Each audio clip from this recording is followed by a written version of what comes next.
I thought we were friends. Friends? No, I'm sorry, but there's just too much at stake for my people. I will admit I no longer consider us enemies, but friends? No, more like rivals. Ha, I like that. Okay, rivals. It is. Quote, Dirac and Solia define their relationship. Dirac and Solia have returned to the Sacred Ring, but what awaits them now that they know the truth about their war? Presented by Skybound Entertainment, distributed by Image Comics, Void Rivals, Volume 1, Issue 4, Energon Universe. Where we last left off, Dirac and Solia had arrived at the Sacred Ring, and Solia betrayed Dirac. As Solia begins to take the Nebulon ship towards Zertonia, the Handroid activates on Dirac's still unconscious body, knocking into her back and grabbing hold of Dirac's laser pistol. Handroid orders her to set course for Agoria. Handroid says, if you complete the clearance code, send them and reset the course to Agoria. Otherwise, as much as I prefer not to, I will render you unconscious and will just wait to see who gets to us first. Solia asks, how did you do that? Handroid replies, the brain moves the body with electrical impulses. I'm like an extra brain for your hand. I just can't move the whole body, but I can move it enough. Solia asks, well, my second question is, how do you see? If you were paying attention, you'd realize you were in no position to make demands. Unfortunately for Handroid, it's in no position to make demands as Solia has her spear pointed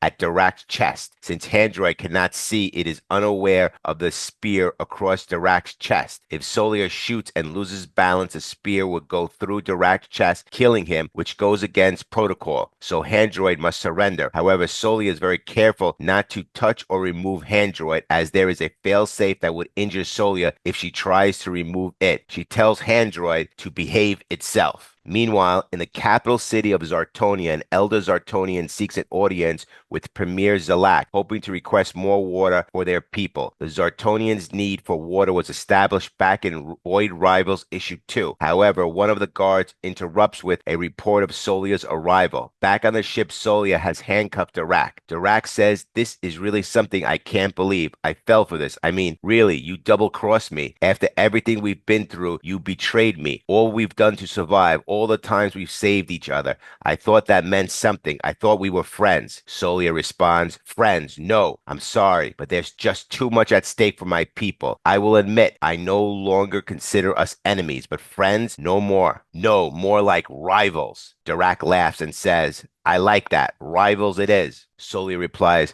I'm sorry if I hurt you. I couldn't risk a protracted struggle. Dirac says, me facing off a Zertonian warrior alone? This is probably the most favorable outcome. I get it. You guys are so desperate you're sending warriors to do pilot's jobs. That's not info you want us to have. Solia grabs Dirac and says, hear me. If you want to survive what comes next, you keep that part to yourself. You know nothing about me, understand? Dirac replies, not even hinting at it. He knows what Solia looks like under the mask. How? They are the same.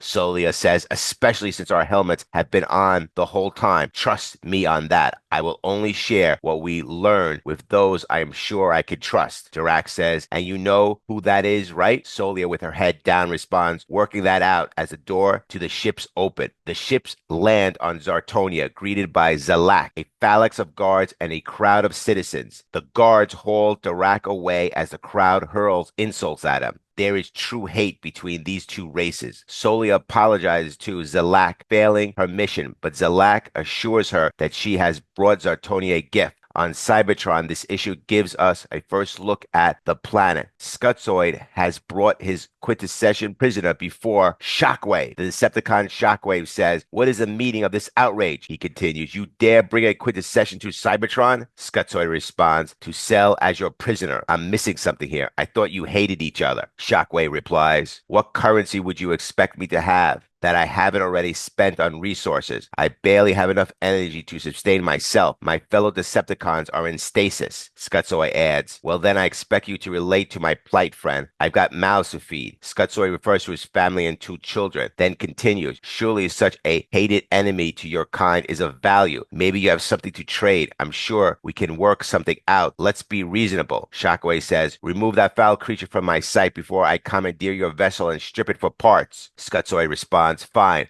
I could tell my services aren't appreciated. The Cyclonian Decepticon makes his debut as the second appearance by a Transformer in the Energon Universe. Like Jetfire before him, Shockwave appears to be fulfilling a similar role to his Generation 1 cartoon counterpart, standing watch as the lone sentinel of Cybertron. In his exchange with Skutzoid, Shockwave notes that his fellow Decepticons are all in stasis and alludes to a lack of energon, a state of affairs similar to the Great Shutdown in Dreamwave Production Generation 1 comic. Shockwave is making it clear that the resource situation and Cybertron are grim. All the energy has dried up and the Transformers across the planet have simply begun to shut down and enter stasis. This marked the end of the conflict between the Autobots and the Decepticons, at least on Cybertron, for 3,000 years until Shockwave was reactivated. He began awakening the Transformers, and Energon is not only a fuel source, but also their main form of currency. Everything revolves around Energon. In his chambers, Zalak tells Zonia that he believes Dirac will make a valuable asset to trade in exchange for resources, knowing his status as Agorria's greatest pilot. Zonia expresses her relief that he won't be harmed, prompting Zalak to question why she would care for an Agorrian. She fends it as merely respect after surviving their ordeal together,